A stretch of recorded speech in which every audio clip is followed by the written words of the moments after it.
राधा रुक्मणी की कहानी। रात को श्री कृष्ण जी के मुख से राधा नाम निकला। निकट में रुक्मणी सोई हुई थी और नींद टूट गई।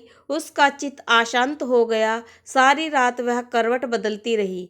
सुबह सवेरे ही श्री कृष्ण की नींद खुलते ही रुक्मणी ने पूछा, प्राणनाथ, ऐसा क्या है राधा में जो सोते जागते आप राधा का नाम, हर घड़ी राधा का नाम जपते हैं? श्री कृष्ण मुस्कुराए बोले, तुम जानना चाहती हो प्रिय?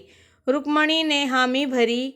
एक परीक्षा देनी होगी, तुम्हें कहो तैयार हो? श्री कृष्ण ने पूछा। तैयार हो गई रुक्मणी। श्री कृष्ण रुक्मणी को लेकर यमुना तट पर चले पड़े। राधा को भी संदेश भिजवा गया। जब तीनों यमुना तट पर पहुंचे तो श्री कृष्ण ने अपना एक केस तोड़ा और उसके द्वारा यमुना के इस पार से लेकर उस पार तक एक महीन पुल बना दिया।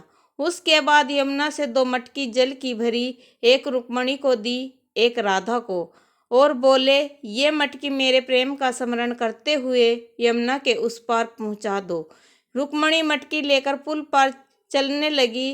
पुल पर चलने के कुछ दूर बाद जब उसने पुल के दूसरी ओर देखा तो सशंकित हो गई। उसके कदम डगमगाने लगे। उसी ने शाम को तो संभाला लिया, किंतु मटकी संभालने पाई। वह किसी तरह पुल तो पार कर गई, पर मटकी यमुना में गिर गई। जब राधा की बारी आई तो मटकी लेकर बड़ी सहजता से पुल पार कर गई। यह देख रुक्मणी चकित हो गई। उसने राधा से पूछा, बहन, ऐसा क्या है तुम्हारे प्रेम में जो तुम मटकी लेकर पुल पार कर गई? राधा ने उत्तर दिया, बहन, मैंने कहाँ यमुना पार किया है।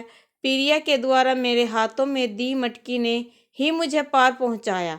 रुक्मणी को राधा के प्रेम की यथा गहराई का भान हो गया। समर्पण प्रेम मूल है। जहाँ प्रेम है वहाँ पूर्ण विश्वास है। शंका के कोई चिन्ह नहीं। राधा का श्री कृष्ण के प्रति पूर्ण भाव था। शंका लेस मात्र भी नहीं, ना थी विश्वास था कि प्रिया ने हाथ में मटकी दी है तो पार भी पहुंचाएगा।